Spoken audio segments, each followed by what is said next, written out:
মুসা কালিমুল্লাহ আল্লাহ তাআলাকে বলতেছেন, আল্লাহ, যে আমি আপনার সাথে যেইভাবে কথা কইতেছি, এই যে যতটুকু দূরত্ব লয়া, এমন কোন মানুষ উম্মত আসবে কি দুনিয়াতে যে যারা আপনার সাথে এত কাছাকাছি কথা কইব? আল্লাহ তাআলা মুসা কালিমুল্লাহকে ডাক দেয়া বলেন, মুসা, আমি আর তুমি যে কথা কই এর মাঝখানে কতটুকু ডিসটেন্স আছে, কতটুকু জায়গা আছে? কয় ৭০,০০০ নূরের পর্দা আমার আর তোমার মাঝখানে। সুবহানাল্লাহ কন্যা আয় সবাই জবান খুলে বলেন না রে বাবা সুবহানাল্লাহ। ৭০,০০০ নূরের পর্দা আছে। এবার আল্লাহ তাআলা ডাক দেয়া বলেন, ৭০,০০০ নূরের পর্দা তো আছে, আবার একটা পর্দার মাঝখানে কতটুকু জায়গা আছে? কয় একটা পর্দার মাঝখানে ৭০ বছরের রাস্তা। সুবহানাল্লাহ আয় জুরে কন্যা রে ভাই সুবহানাল্লাহ। মুসা কালিমুল্লাহ আল্লাহ তাআলা ডাক দেয়া কয়, মুসা, এত দূরের রাস্তা, কিন্তু এমন একজন মহামানব আসবে দুনিয়ার ভিতরে, আখিরি জামানার নবী মুহাম্মদুর রাসূলুল্লাহ সাল্লাল্লাহু আলাইহি ওয়াসাল্লাম, তার উম্মতেরা যখন নামাজের ভিতরে আল্লাহু আকবার করে যখন দাঁড়ায়া যাবে, মুসা রে, আমার আর তোমার মাঝখানে ৭০,০০০ নূরের পর্দা, আমার আর তোমার মাঝখানে ৭০,০০০ বছরের রাস্তা, এত জায়গা, কিন্তু আমার বান্দা যখন আল্লাহু আকবার করে যখন দাঁড়ায়া যাবে, ৭০,০০০ পর্দা থাকবে না।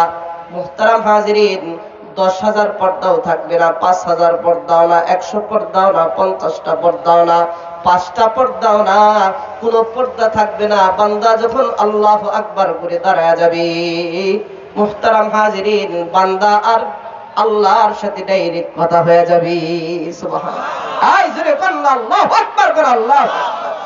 আসসালাতু মিরাজুল মুমিনিন, বান্দা ডাইরেক্ট আল্লাহ পাকের সাথে মেরাজ হবে, সম্পর্ক হবে নামাজে দাঁড়াইলে।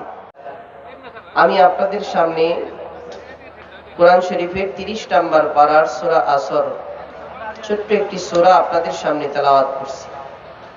সেখান থেকে কিছু কথা বলবে ইনশাআল্লাহ। আপনারা দোয়া করেন আমার জবান থেকে এমন কিছু কথা আল্লাহ তাআলা বের করে দেখ, যে কথাগুলো বক্তা শ্রোতা সকলের জন্য নাজাতের জড়িয়ে হয়ে যায়। সকলে বলেন আমিন। আর একটু জবান খুলে বলেন আমিন। আরেকটা কথা বলি, আমি যতক্ষণই কথা বলি, আধা ঘন্টা ৪০ মিনিট যাই কথা বলি, আমি সূরার মূল মগজটুকু যেন আমরা বুঝতে পারেন, যত সংক্ষিপ্ত করা যায় অতটুকু আমি ইনশাআল্লাহ আপনাদেরকে বোঝানোর চেষ্টা করব। আমি আপনাদের সামনে কয়েক মিনিট আগে কথা বলি, তাহলে বুঝবেন বিষয়টা কি, এই সূরার মূল মগজটুকু আপনারা যেন ধারণা করতে পারেন। মুহতারাম হাজিরিন, এই সূরা সাহাবীদের ভিতরে একটা আমল ছিল। জি ভাই এদিকে তাকাই। সাহাবীদের ভিতরে কি ছিল? আমল ছিল, যে একজন সাহাবী আর একজন সাহাবীর সাথে সাক্ষাৎ হইলে সালাম বিনিময়ের পরে সূরা আসর তেলাওয়াত করে শোনায় দিতেন। সুবহানাল্লাহ কন্যা আরেকটু জবান খুলে বলেন না বাবা সুবহানাল্লাহ। সূরা আসর তেলাওয়াত করে শোনায় দিতেন। কেন? এই সূরার ভিতরে 4টা গুণের কথা আসছে, তার মধ্যে 1 নাম্বার গুণের কথা হলো ঈমান। আর ওই সময় সাহাবীদের ভিতরে ঈমান বড় দৌলত, খুব দাম ছিল। আমরা যেমন এমনি তো ঈমান বাপ দাদার ঘরে জন্মগ্রহণ করার কারণে এমনি নিয়ামতওয়ালা হয়েছি, ঈমান এমনি পেয়ে গেছি, এই জন্য আমাদের কাছে ঈমানটা বড় দৌলত মনে হয় না, স্বাভাবিক মনে হয়। কিন্তু সাহাবীদের ভিতরে এটা অনেক গুণ ছিল এবং অনেক গুরুত্ব ছিল তাদের কলিজার ভিতরে। মুহতারাম হাজিরিন, এই জন্য সাহাবীদের ভিতরে এটা ছিল যে সালাম বিনিময়ের পরে সূরা আসর তেলাওয়াত করে শোনায় দিতেন। কেন? এটারও একটা কারণ আছে। এখানে অনেক উলামায়ে কেরাম আছেন। ইমাম শাফি রহমাতুল্লাহ আলাইহি উনি একটা উক্তি ব্যাখ্যা করেছেন যে এই সূরার এত দাম কেন। ইমাম শাফি রহমাতুল্লাহ আলাইহি ব্যাখ্যা করেছেন, আল্লাহর রাসূলের কাছে 114টা সূরা পুরা কোরআন নাজিল হয়েছে। জোরে বলেন কয়টা নাজিল হয়েছে? 114টা সূরা পুরা কোরআন নাজিল হয়েছে। আল্লাহর রাসূলের কাছে ইমাম শাফি রহমাতুল্লাহ আলাইহি বলছেন, আল্লাহর রাসূলের কাছে যদি এই 114টা সূরা ভিতরে 113টা সূরা বাদ দেন, শুধু আল্লাহর রাসূলের কাছে যদি একটা সূরা সূরা আসর যদি নাজিল হইতো, আর আল্লাহর রাসূল যদি এই একটা সূরা নিয়ে যদি দুনিয়ার ভিতরে মেহনত করতেন, যে কালেমার পতাকা প্রতিষ্ঠিত করার জন্য, বেঈমান মানুষগুলাকে ইমানদার বানাইবার জন্য, অসভ্য মানুষগুলাকে সভ্য বানাইবার জন্য, অভদ্র মানুষগুলাকে ভদ্র বানাইবার জন্য, আল্লাহর রাসূলের কাছে দ্বীনকে প্রতিষ্ঠিত করার জন্য আল্লাহর রাসূলের কাছে এই একটা সূরাই যথেষ্ট ছিল। বলেন সুবহানাল্লাহ। ইমাম শাফিঈ রাহমাতুল্লাহ আলাইহি এই কথা বলছেন। কেন ভাই? কেন জানো না, দরকার নেই করেন। কেন? এই সূরার ভিতরে দামি কিছু কথা আসছে। সূরার শুরুতে আল্লাহ তাআলা কসম খাইছেন, কসম। আল্লাহ তাআলা ডাক দেয়া বলেন, ওয়াল আসরি ইন্নাল ইনসানা লাফি খুসর ইল্লাল্লাযীনা আমানু ওয়া আমিলুস সালিহাতি ওয়া তাওয়াসাউ বিল হাক্কি ওয়া তাওয়াসাউ বিস সাবর। আল্লাহ তাআলা বলেন, সময়ের কসম, নিশ্চয় সমস্ত মানুষ ক্ষতিগ্রস্ত। আচ্ছা বলেন তো দেখি, এই সময়টার দাম আমাদের আছে না নাই? আছে। আচ্ছা, এগুলো আপনারা ভালো করে বুঝবেন না, বাপ দাদারা উঠেন না, অন্তত 5টা মিনিট কথা বুঝেন। আচ্ছা বলেন তো দেখি, সময়টা আমাদের হায়াত, সময়টা কি জোরে গণ? হায়াত। আচ্ছা একটা উদাহরণ দেই, সময়ের এত মূল্য কেমন? যেমন আমি আপনাদের সামনে প্রায় 1 ঘন্টা আগে বসেছি, অথবা 15 থেকে 20 মিনিট কথা বলছি। আচ্ছা বলেন তো, এই যে আমাদের জীবন থেকে যে 1 ঘন্টা মাইনাস হয়ে গেছে, এই 1 ঘন্টা কি আমার জীবনে আর কখনো ফিরে আসবে? সবাই বলেন, আর কখনো কি ফিরে আসবে? যেমন আজকে রাত চলে যেতেছে, আবার কালকে রাত আসবে, কিন্তু এই রাত কি আর আমার জীবনে কখনো ফিরে আসবে? সবাই বলেন, আর কখনো কি ফিরে আসবে? আসবে না।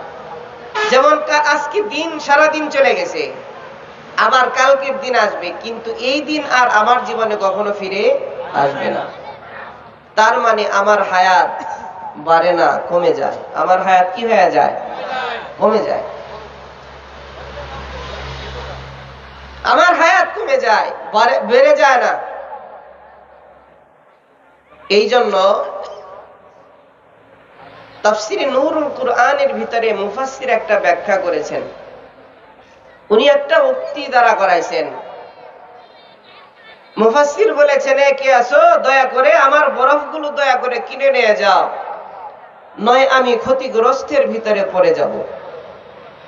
আচ্ছা বলেন তো দেখি, বারুইপাড়া বাজারে যদি কোনো মানুষ বরফ বিক্রেতার জন্য বসে থাকে, আর সারাদিন যদি বরফ বিক্রি না হয়, বলেন তো দেখি বিকেল বেলায় ওই বরফ কি বরফ থাকবে না কি হয়ে যাবে?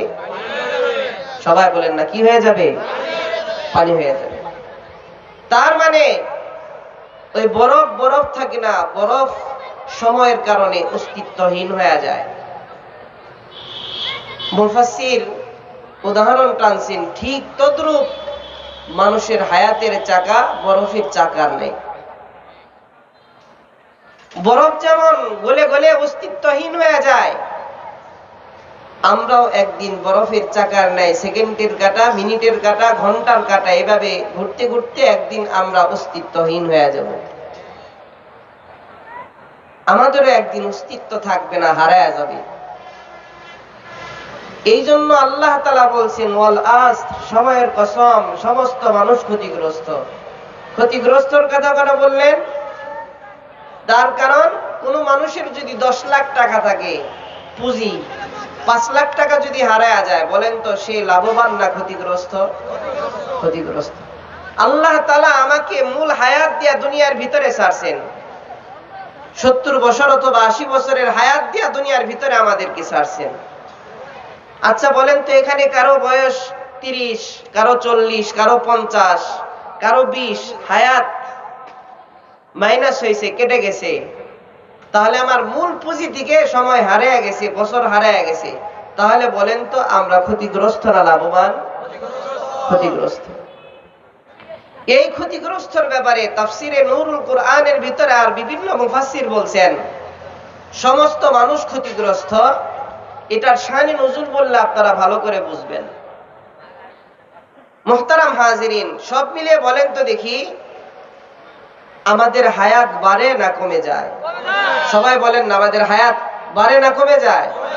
কমে যায়। মুহতারাম হাজিরিন, এই জন্য আল্লাহ তাআলা বলছেন সমস্ত মানুষ ক্ষতিগ্রস্ত। খুব দিল দিয়া বুঝবেন। হযরত আবু বকর সিদ্দিক রাদিয়াল্লাহু তাআলা আনহু, উনি একটা দোকানদারের মালিক ছিলেন, দোকানদার ছিলেন হযরত আবু বকর। প্রতিদিন তিনি আল্লাহ রসুলের দেখা দেখি তিনি প্রতিদিন দাওয়াতের কাজে বের হয়ে যাইতেন। আল্লাহ রসুল তিনি প্রতিদিন দাওয়াতের কাজে বের হয়ে যাইতেন। তার কারণ আল্লাহ রসুলের উম্মতের প্রতি অনেক মায়া আর দরদ আর ভালোবাসা ছিল। আল্লাহ রসুলের কেমন ভালোবাসা আর দরদ ছিল, উম্মতের প্রতি কেমন দরদ ছিল। বেঈমান মানুষগুলাকে ইমানদার বানানোর জন্যে, অসভ্য মানুষগুলাকে সভ্য বানাবার জন্যে, অভদ্র মানুষগুলাকে ভদ্র বানাইবার জন্যে আল্লাহ রসুল প্রতিদিন তিনি দাওয়াতের কাজে তিনি বের হয়ে যাইতেন। আল্লাহ রসুল যখন প্রতিদিন দাওয়াতের কাজে বের হয়ে যাইতেন, আবু বকর দোকানের ভিতর থেকে দেখতেছেন আল্লাহ রসুল প্রতিদিন দাওয়াতের কাজে বের হয়ে যায়। এই বানায় পাড়ার মানুষেরা, তার কারণ আবু বকরের কলিজার ভিতরেও তো উম্মতের প্রতি মায়া আছে। এই জন্য আবু বকর তার দোকানটা বন্ধ করে দিয়া, শাটারটা বন্ধ করে দিয়া তিনি আল্লাহ রসুলের সাথে দাওয়াতের কাজে বের হয়ে যান। সুবহানাল্লাহ। আর একটু জবান খুলে বলেন না রে বাবা, সুবহানাল্লাহ। আল্লাহ রসুলের সাথে তিনি আবু বকর তিনি দোকান বন্ধ করে দিয়ে আল্লাহ রসুলের সাথে দাওয়াতের কাজে বের হয়ে যায়। কিন্তু পাশের একজন দোকানদার, ইহুদি দোকানদার, আবু বকরকে ডাক দেয়া বলেন, আবু বকর, তুমি যে প্রতিদিন দোকান বন্ধ করে দিয়া রসুলের সাথে দাওয়াতের কাজে বের হয়ে যাও, তুমি কিন্তু ক্ষতিগ্রস্ত হয়ে যায়বা। আবু বকর তিনি ইহুদি দোকানদারের কোন কর্ণপাত তিনি করলেন না। আবু বকর প্রতিদিন ওর কথা শোনার পরেও তিনি আল্লাহর রসুলের সাথে তিনি দাওয়াতের কাজে বের হয়ে যাইতেন। মুহতারাম হাজিরিন, খুব দিল দিয়া শুনবেন বাবা, হাজার হাজার মানুষের প্রয়োজন নাই। কিছু মানুষ যদি দিল দিয়া কিছু কথা শুনে, একজন মানুষেরও যদি দিলের ভিতরে যদি একটা কথা লেগে যায়, আর যদি আমল শুরু হয়ে যায়, আর আল্লাহ পাকের কাছে যদি পছন্দ হয়ে যায়, মুহতারাম হাজিরিন, আল্লাহ পাক এই মাহফিলকে কবুল করবেন আর জিন্দেগীর তামাম গুনাহ আল্লাহ তাআলা মাফ করে দিবেন। সুবহানাল্লাহ। হইতে পারে। এই জন্য ভাই, ভিতর থেকে মন খারাপ করার কিছু নাই। মুহতারাম হাজিরিন, হযরত আবু বকর তিনি প্রতিদিন আল্লাহর রাসূলের সাথে তিনি দাওয়াতের কাজে যখন বের হয়ে যাইতেন, আল্লাহর রাসূলের সাথে প্রতিদিন আবু বকর দোকান বন্ধ করে রাসূলের সাথে দাওয়াতের কাজে চলে যায়। আবার যখন রাসূলের হাতে হাত রেখে কালেমা পড়ে মুসলমান হয়ে যাওয়ার পর তাদেরকে গলা ধাক্কা দিয়ে বের করে দেয়। অনেক সাহাবী 3 দিন যাবত অনাহারি থাকছে। অনেক সাহাবী জীবনে 2 দিন কোনো কিছু খায় না, 1 দিন কোনো কিছু খায় নাই। ও সাহাবীটা দৌড় দিয়ে আবু বকরের দোকানের সামনে চলে আসছে। আবু বকরের দোকানের সামনে এসে আবু বকরকে ডাক দেয়া বলেন, আবু বকর, তুমি যদি আমারে কিছু দাও তাহলে কিছু খাওয়া যাবে, পেটে যাবে, নয় কিন্তু না খেয়ে পড়ে থাকতে হবে। আবু বকর উম্মতের জন্য মায়া করেছেন, দোকানে যা আছে তাই তাদেরকে হাদিয়া এমনি তাদেরকে দিয়ে দিয়েছেন। সুবহানাল্লাহ। আর একটু জোরে বলেন না রে বাবা সুবহানাল্লাহ। এই দৃশ্য দেখার পর ইহুদি দোকানদার, পাশের দোকানদার আবু বকরকে ডাক দেয়া বলেন, আবু বকর, এমনি তো দোকান বন্ধ থাকে, এমনি তো দোকান খোলো না, আল্লাহ রসুলের সাথে দাওয়াতের কাজে বের হয়ে যাও। এমনি তো আবু বকর তুমি তো ক্ষতিগ্রস্ত, আবার যাও দোকান খোলো, আবার নতুন মুসলমানদেরকে কিছু হাদিয়া দেয়া দাও, তুমি কিন্তু আরো ক্ষতিগ্রস্ত হয়ে যায়বা। মুহতারাম হাজিরিন, খুব দিল দিয়া শুনবেন বাপজান আমার। হযরতে আবু বকর প্রতিদিন বাড়ির থেকে দোকানে আসে, আবার দোকান থেকে আবার বাড়িতে যখন যায়, অনেক সময় উমাইয়া হযরত বেলালকে যে অত্যাচার করে, এই দৃশ্য হযরত আবু বকরের চোখের সামনে ভাসে। মুহতারাম হাজিরিন, উমাইয়া হযরত বেলালকে অনেক অত্যাচার করে শুধু ঈমান গ্রহণ করার কারণে। তার কারণ বেলাল, হযরত বেলাল একটা গোলাম ছিলেন, গোলাম। উমাইয়া হযরত বেলালকে ঈমান আনার কারণে উমাইয়া বেলালকে অনেক অত্যাচার করে। হযরত আবু বকর মাঝে মাঝে যখন এই দৃশ্যগুলা যখন দেখতে পায়, হযরত আবু বকরের চিন্তা চলে আসে, এত হযরত বেলালকে যে অত্যাচার করে, যদি একটু বেলালকে যদি আজাদ করতে পারতাম, একটু বেলালকে যদি আজাদ করতে পারতাম, একটু বেলালকে যদি আজাদ করতে পারতাম। শুধু হযরত আবু বকরের দিলের ভিতরে এই চিন্তা। মুহতারাম হাজিরিন, হযরত বেলাল জিহ্বার ভিতরে আল্লাহ পাকের জিকির আইনা আল্লাহ আল্লাহ আল্লাহ নামের জিকির করে। আর উমাইয়া হযরত বেলালের উপরে রাগ উঠে যায়। মুহতারাম হাজিরিন, হযরত বেলালকে এত অত্যাচার শুরু করে দিছে, হযরত বেলাল রে উত্তপ্ত বালু করে শোয়া, চিৎ করে শোয়া হযরত বেলালের বুকের উপরে একটা পাথর মেরে দিছে। হযরত বেলাল যেন আল্লাহ পাকের জিকির যেন না করতে পারে। উমাইয়া হযরত বেলালকে ডাক দেয়া বলেন, বেলাল, ঈমান ছাড়বি না, মরবি না, জান চলে যাবে। বেলাল উমাইয়ার ডাক দেয়া কয়, উমাইয়া, জান চলে যেতে পারে কিন্তু ঈমান আমি ছাড়বো না। সুবহানাল্লাহ বলেন। আর একটু জোরে করেন রে বাবা সুবহানাল্লাহ। উমাইয়া হযরত বেলালকে ডাক দেয়া, উমাইয়া, বেলাল উমাইয়ার ডাক দেয়া করে, এই উমাইয়া, জান চলে যেতে পারে কিন্তু ওই আল্লাহ পাকের নাম কলিজার থেকে আর এক মিনিটের জন্য বের করবার চাই না। আল্লাহু আকবার কন্না রে বাবা, আর একটু জোরে কন্না রে বাবা, আল্লাহু আকবার। মুহতারাম হাজিরিন, হযরতে আবু বকর একদিন বেলালকে ডাক দেয়া বলে, এই বেলাল, এত জোরে কেন জোরে জোরে এত আল্লাহর নামের জিকির করো? একটু আস্তে আস্তে আল্লাহর নাম জিকির করা যায় না? তার কারণ আস্তে বললেও আল্লাহ শুনে, জোরে বললেও আল্লাহ শুনে। কেন তুমি এত জোরে জোরে আল্লাহর নাম রাখো? বেলাল হযরতে আবু বকরকে ডাক দেয়া বলেন, আবু বকর, আমি আল্লাহ পাকের নাম যখন আমি আল্লাহ আল্লাহ আল্লাহ আল্লাহ আল্লাহ বলে যখন আমি আল্লাহ পাকের নামগুলা যখন নয়, এই আবু বকর, আমি যখন আল্লাহ পাকের নাম যখন আল্লাহ আল্লাহ বলে ডাকি, আমি আল্লাহ ডাকের ভিতরে এত মজা খুঁজে পাই। উমাইয়া যখন আমারে প্রহার করে, আমার দেহের উপরে আঘাত করে, আমি আল্লাহ নামের ডাকের ভিতরে এত মজা পাই। ওরা যে প্রহার করে আবার দেহের উপরে কোনো প্রভাব পড়ে না। আল্লাহু আকবার কন্যা, এই জুড়ে বলেন না আল্লাহু আকবার। বেলাল আবু বকরকে ডাক দেয়া বলেন, আবু বকর, উমাইয়া যে আমারে মারে, মারার চাইতেও আল্লাহ নামের ডাকের ভিতরে আমি বেশি মজা পাই। এই জন্য আমি আল্লাহ আল্লাহ নামটা জুড়ে জুড়ে ডাকি। আল্লাহু আকবার বলেন। আল্লাহ। বেলাল আবু বকর কি জবাব দেয়, কিন্তু উমাইয়া তো হযরত বেলাল অনেক অত্যাচার করতেছে। মুহতারাম হাজিরিন,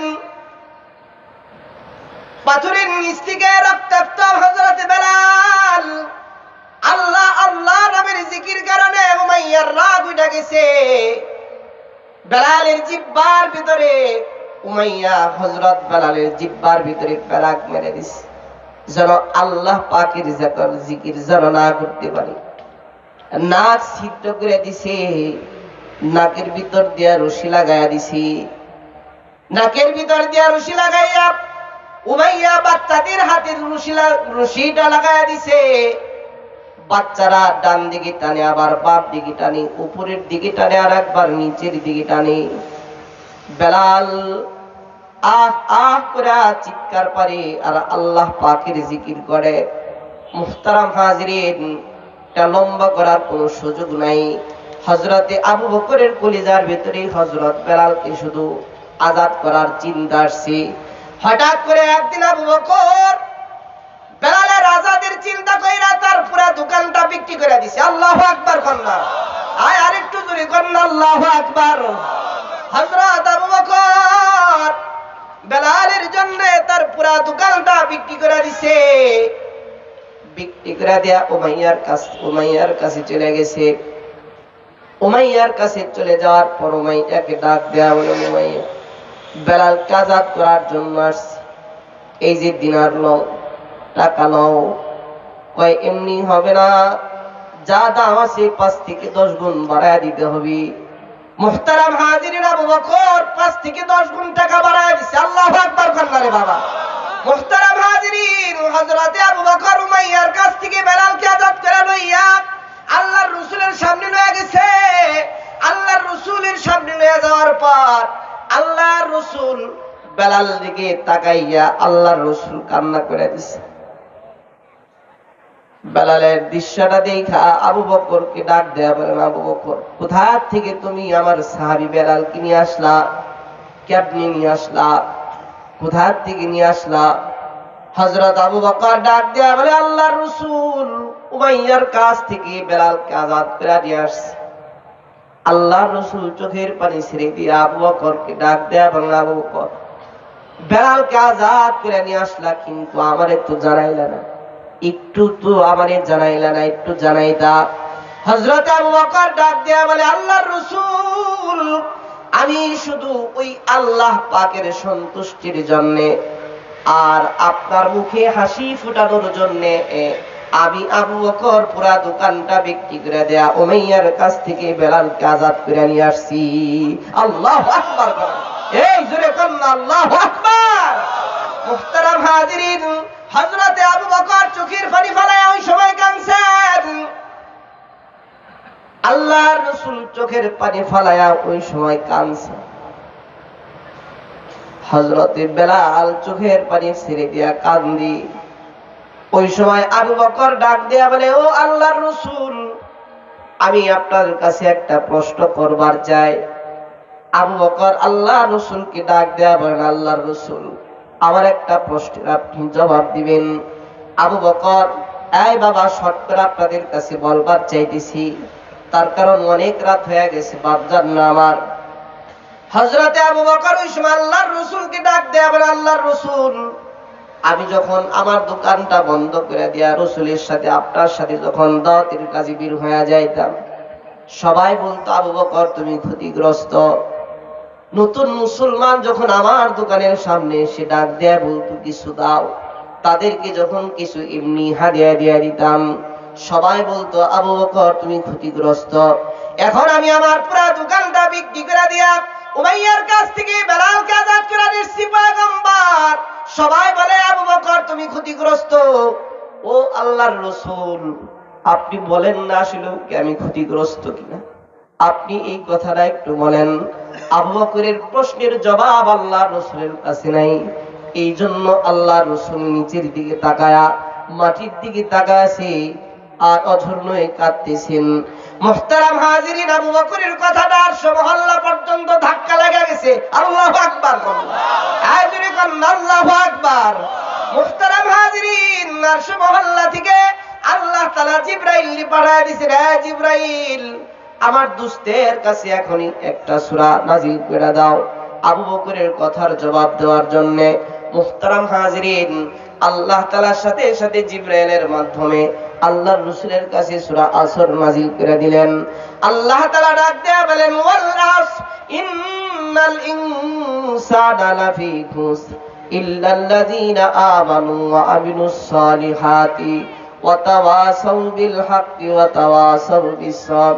আল্লাহ তাআলা ওই সময় যখন কোরআনের আয়াতগুলো যখন আল্লাহর রাসূলের কাছে নাযিল করে দিলেন, আল্লাহর রাসূল মুস্কি একটা হাসি দিয়ে আবু বকরকে ডাক দেয়া বলেন, আবু বকর, তোমার কথার জবাব এই মুহূর্তে আল্লাহ তাআলা আরশে আজিম থেকে জানায় দিছি।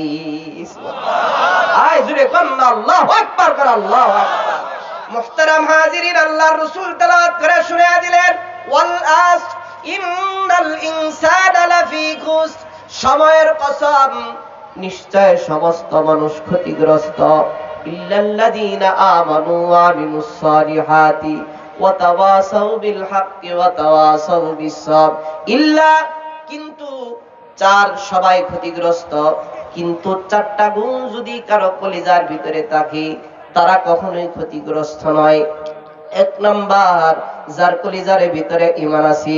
দুই নাম্বার, যার কলিজার ভিতরে আমলে সালিহা আছে। তিন নাম্বার, যার কলিজার ভিতরে দাওয়াত আছে। চার নাম্বার, যার কলিজার ভিতরে সবর আছে। এই চারটা গুণ যদি কারো হৃদয়ের ভিতরে থাকে তাহলে সে ক্ষতিগ্রস্ত নয়। আর চারটা গুণ যদি কারো হৃদয়ের ভিতরে যদি না পাওয়া যায়, কলিজার ভিতরে যদি না পাওয়া যায়, তাহলে তারা ক্ষতিগ্রস্ত। এই বাড়াই পাড়ার মানুষেরা, আমি আপনাদের কাছে জানবার চাই, গভীর রাতে আপনারা বলেন না দেখি, এই চারটা গুণ নিয়ে কবরে যাওয়ার দরকার আছে না নাই? এই জুড়ে কন্যা, এই চারটা গুণ নিয়ে কবরে যাওয়া দরকার আছে না নাই? এই চারটা গুণ থাকা জরুরি, তাহলে এই মানুষের দাম আল্লাহ পাকের কাছে আছে। আর চার গুণ যদি কোনো মানুষের কাছে যদি না থাকে, আল্লাহ পাকের কাছে তোমার কোনো দাম হবে না। এবার বলেন না, এই চার গুণ আমাদের দরকার আছে না নাই? এই চার গুণ থাকা জরুরি। এই চারটা গুণ সংক্ষিপ্তে অল্প অল্প কিছু করে কথা বলে আমার বয়ান শেষ হয়ে যাবে, জানি না আবার কখন চিঠি হয়ে যায়। তার আগে আমি আপনাদের সামনে চারটা কথা বলে বয়ান শেষ করব। মুহতারাম হাজিরিন, এই চারটা গুণ এবার আমাদের জানা জরুরি কিনা, জরুরি কন্যা রে ভাই? আর এই চারটা গুণ জানা আর কলিজার ভিতরে ধারণ করলে আল্লাহ পাকের সাথে তার সম্পর্ক। সুবহানাল্লাহ, সুবহানাল্লাহ। মুহতারাম হাজিরিন, এই চারটা গুণের ভিতরে এক নাম্বার হলো ঈমান। ঈমান বড় দৌলত।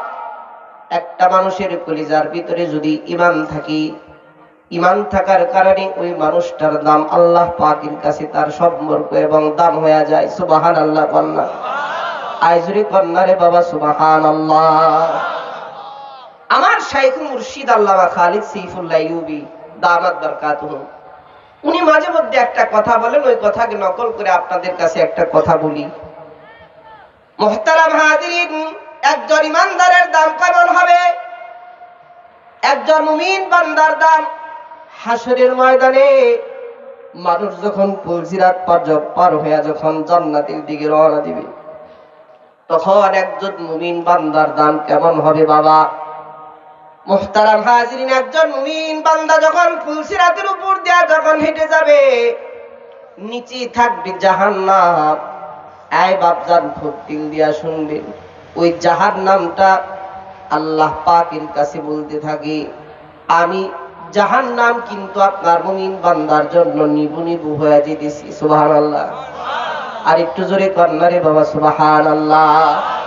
জাহান্নামটা আবার আল্লাহ পাকের কাছে দোয়া করতে থাকে, আল্লাহ, এই যে আপনার মুমিন বান্দা পুলসিরাতের উপর দিয়ে হাঁটা যেতেছে, ভুলেও যদি আমি জাহান্নামের উপরে যদি আপনার মুমিন বান্দা যদি পড়ে যায়, আমি জাহান্নাম কিন্তু আপনার মুমিন বান্দার জন্য নিবা যাব।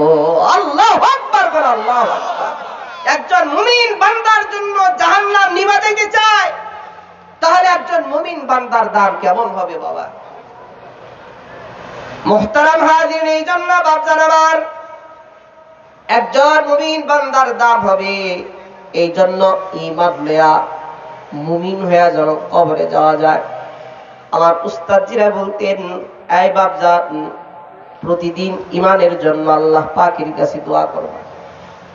আমার একজন শেখ ছিলেন আল্লামা ফজলুর রহমান রহমাতুল্লাহ আলাইহি, যিনি ইসলামপুর মাদ্রাসার শেখুল হাদিস ছিলেন। উনি সব সময় করতেন ইমানের জন্য দোয়া করবা, ইমানের জন্য দোয়া করবা।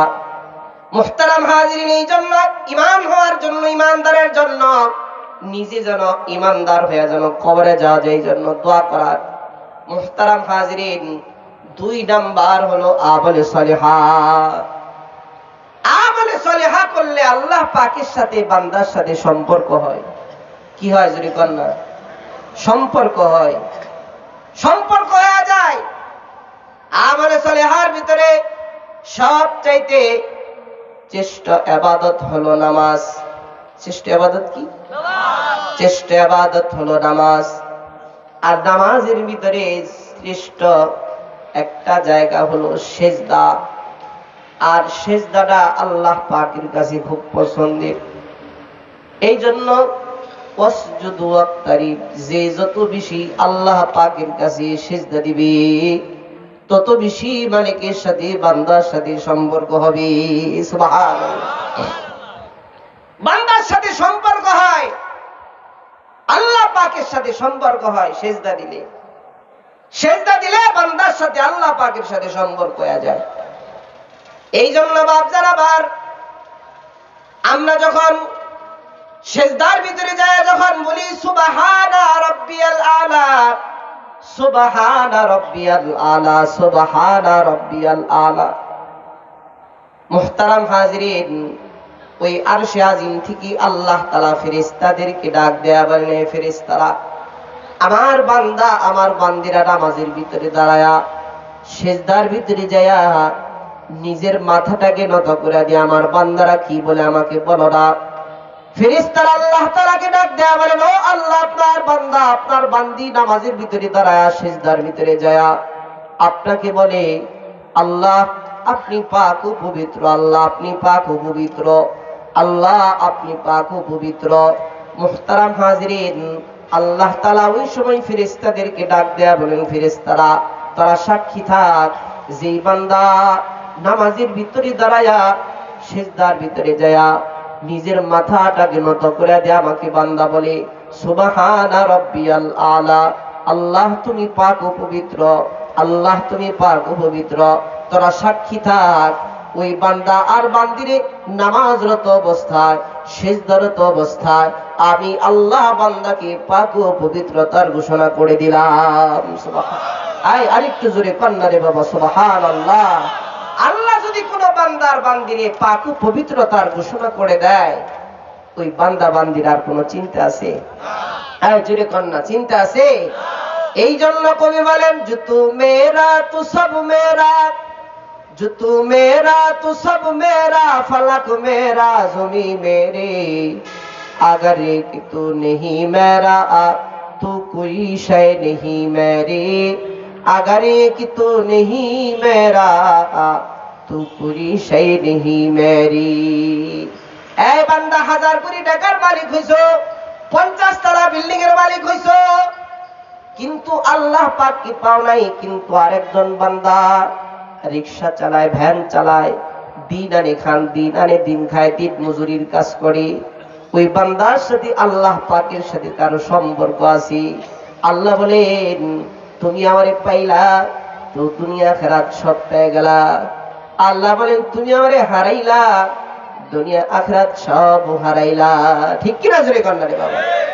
এই জন্য একজন মুমিন বান্দার হৃদয়ের ভিতরে আল্লাহর প্রেম থাকে, আল্লাহর প্রেম হৃদয়ের ভিতরে যদি আল্লাহর প্রেম গাঁথনি মালা যদি থাকে, তো দিলের সাথে আল্লাহ পাকের সাথে তার সম্পর্ক হয়, ওটারই দিল কয়। আর যে দিলের ভিতরে আল্লাহর মহব্বত নেই, ওটারই আর দিল কওয়া যায় না। এই জন্য কবি বলেছেন, ও দিল দিল নেহি, ओ दिल दिल नहीं जिस दिल में अल्लाह नहीं, ओ गुल गुल नहीं जिस गुल में वो नहीं, ओ गुल गुल नहीं जिस गुल में वो नहीं। যেই ফুলের ভিতরে গ্রান নাই, ওটা কি আর ফুল কোয়া যায়? কাগজের ফুল লিখে আপনারা ফুল কন? যে দিলের ভিতরে আল্লাহ নাই ওটাকে তো দিল পাওয়া যায় না। যে ফুলের ভিতরে ঘ্রাণ পাওয়া যায় ওটারে কি ফুল বলা যায়? যে দিলের ভিতরে আল্লাহ আছে ওটারে দিল পাওয়া যায়। এই বাপজান আমার, মুহতারাম হাজিরিন, এই বাপজান আমার, এই জন্য আল্লাহ পাকের সাথে যদি কেউ সম্পর্ক বাড়াইবার চায় তাহলে সে যেন সিজদা দেয়। মুহতারাম হাজিরিন, এই যে আজকে রবিবার, শুক্রবার আমি বয়ান করেছি শবে মেরাজের আলোচনা। মুহতারাম হাজিরিন, আল্লাহ রসুল যখন এই 5 ওয়াক্ত নামাজ লইয়া যখন ইব্রাহিম আলাইহিস সালামের সাথে সপ্তমে আসমানে দেখা, ষষ্ঠ আসমানে মুসা কালিমুল্লাহর সাথে যখন সাক্ষাৎ হয়েছে, 9 বার মুসা কালিমুল্লাহ আল্লাহর রসুলকে আল্লাহর কাছে পাঠাইছেন। পরের বার যখন আসছে আবার পাঠায় দিবেন, আল্লাহ রসুল বলেন না আর যাব না, আমার লজ্জা করতেছি। আল্লাহ বলেন আর আরেকবার আইলো দোস্ত তোমারে কবাইতাম না। তার কারণ আমার বান্দারা যখন দুনিয়ার ভিতরে 5 ওয়াক্ত নামাজ পড়বে, আমি আল্লাহ 5 ওয়াক্তের বিনিময়ে আমি আল্লাহ 10 বাড়ায়া দিব, 5-এ আমি 50 ওয়াক্ত নামাজের সওয়াব আমি তোমার আমলনামায় দিব। সুবহানাল্লাহ। এই সমস্ত ইবাদতগুলা কোরআনের মাধ্যমে আল্লাহ তাআলা আল্লাহর রাসূলকে দিবেন, জিবরাইলের মাধ্যমে বার্তাবাহক বানায় আল্লাহর রাসূলের কাছে ছাড়ছেন। সমস্ত ইবাদতগুলা, হুকুম আহকামগুলা আল্লাহ তাআলা জিবরাইলের মাধ্যমে রাসূলের কাছে নাজিল করে দিবেন। কিন্তু একটা আমল, এই আমলকে আল্লাহ তাআলা আল্লাহর রাসূল আরশে আজিমে উঠায়া আল্লাহর পাশে দুস্তরে বসায়া আল্লাহ তাআলা আল্লাহর দুস্তরে 5 ওয়াক্ত নামাজ হাদিয়া দিয়েছেন। বলেন সুবহানাল্লাহ। এই জোরে কোন আল্লাহু আকবার, কোন আল্লাহু আকবার। নামাজকে হাদিয়া দিয়েছেন, হাদিয়া। মুহতারাম হাজিরিন, ওই সময় একটা কথা না বললে আমি পারতেছি না। কি কথা? যে আল্লাহর রাসূল সাল্লাল্লাহু আলাইহি ওয়াসাল্লাম যখন ষষ্ঠ আসমানে যখন আসলেন, মুসা কালিমুল্লাহ আল্লাহর রাসূলকে দেখতেছিলেন। কি করতেছিলেন? জোরে কর না। দেখতেছেন আর অবাক হইতেছেন। মুসা কালিমুল্লাহ মনে মনে কইতেছে যে আল্লাহরে দেখার জন্য তুর পাহাড়ে গেছিলাম, আর তুর পাহাড়টা জইলা আমার উল্টা করে ফালাইয়া দিছিলাম, আর এই মুহাম্মদ একটু আল্লাহর ঝলক দেখানোর জন্য আমি পড়ে গেছিলাম, আর সেই আল্লাহর সাথে আল্লাহর দুস্ত মুহাম্মদুর রাসূলুল্লাহ সাল্লাল্লাহু আলাইহি সাল্লাম বৈশা একসাথে কথাবার্তা কয়ে আইলো, তারে আমি দেখতেছি। আমার কত সৌভাগ্য! আল্লাহু আকবার, কোন আল্লাহু আকবার। সেই নবীর উম্মত আমরা, সেই নবীর উম্মত। মুহতারাম হাজিরিন, একটা কঠিলার কথা বলে আমার বয়ানে যাব। মুসা কালিমুল্লাহ আল্লাহ তাআলাকে বলতেছেন, আল্লাহ যে আমি আপনার সাথে যেইভাবে কথা কইতেছি, এই যে যতটুকু দূরত্ব লয়া, এমন কোন মানুষ উম্মত আসবে কি দুনিয়াতে যে যারা আপনার সাথে এত কাছাকাছি কথা কইব? আল্লাহ তাআলা মুসা কালিমুল্লাহকে ডাক দেয়া বলেন, মুসা আমি আর তুমি যে কথা কই এর মাঝখানে কতটুকু ডিসটেন্স আছে, কতটুকু জায়গা আছে? কয় 70,000 নূরের পর্দা আমার আর তোমার মাঝখানে। সুবহানাল্লাহ কন্যা। আয় সবাই জবান খুলে বলেন না রে বাবা সুবহানাল্লাহ। 70,000 নূরের পর্দা আছে। এবার আল্লাহ তাআলা ডাক দেয়া বলেন, 70,000 নূরের পর্দা তো আছে, আবার একটা পর্দার মাঝখানে কতটুকু জায়গা আছে? কয় একটা পর্দার মাঝখানে 70 বছরের রাস্তা। সুবহানাল্লাহ। আয় জুরে কন্যা রে ভাই সুবহানাল্লাহ। মুসা কালিমুল্লাহ আল্লাহ তাআলা ডাক দেয়া কয়, মুসা এত দূরের রাস্তা, কিন্তু এমন একজন মহামানব আসবে দুনিয়ার ভিতরে, আখিরি জামানার নবী মুহাম্মদুর রাসূলুল্লাহ সাল্লাল্লাহু আলাইহি ওয়াসাল্লাম, তার উম্মতেরা যখন নামাজের ভিতরে আল্লাহু আকবার করে যখন দাঁড়ায়া যাবে, মুসা রে আমার আর তোমার মাঝখানে 70,000 নূরের পর্দা, আমার আর তোমার মাঝখানে 70,000 বছরের রাস্তা, এত জায়গা, কিন্তু আমার বান্দা যখন আল্লাহু আকবার করে যখন দাঁড়ায়া যাবে 70,000 পর্দা থাকবে না। মুহতারাম হাজিরিন, 10,000 পর্দাও থাকবে না, 5,000 পর্দাও না, 100 পর্দাও না, 50টা পর্দাও না, 5টা পর্দাও না, কোন পর্দা থাকবে না। বান্দা যখন আল্লাহু আকবার করে দাঁড়ায়া যাবে, মুহতারাম হাজিরিন, বান্দা আর আল্লাহর সাথে ডাইরেক্ট কথা হয়ে যাবে। সুবহানাল্লাহ। আই জোরে কন্না আল্লাহু আকবার করে আল্লাহ। আসসালাতু মিরাজুল মুমিনিন। বান্দা ডাইরেক্ট আল্লাহ পাকের সাথে মেরাজ হবে, সম্পর্ক হবে নামাজে দাঁড়াইলে। মুহতারাম হাজিরিন, আর বানানোর সুযোগ নেই। যেটা বলতেছিলাম, বলেন না তাহলে আমরা লাভবান না ক্ষতিগ্রস্ত? লাভবান। ক্ষতিগ্রস্ত তো ওই সময় ছিল, কিন্তু এখন তো লাভবান। তার কারণ আমাদের কাছে 4 গুণ আছে, ঠিক কিনা জোরে কর না? 4 গুণ থাকলে সে দামি, আর 4 গুণ না থাকলে সে দাম নেই আল্লাহ পাকের কাছে। এবার বলেন না আমাদের দাম আছে না নাই? এই জোরে কর না, দাম আছে না নাই? আল্লাহ পাক আমাদেরকে বোঝার তৌফিক দান করেন। আল্লাহ তাআলা আমাদেরকে 5 ওয়াক্ত নামাজ পড়ে ওই আল্লাহ পাকের সাথে সম্পর্ক রেখে ঈমানের সাথে মরে যাওয়ার তৌফিক দান করেন। এই মাদ্রাসাকে আল্লাহ তাআলা কবুল করেন। ওয়া আখিরি দাওয়ানা আলহামদুলিল্লাহি রাব্বিল আলামিন।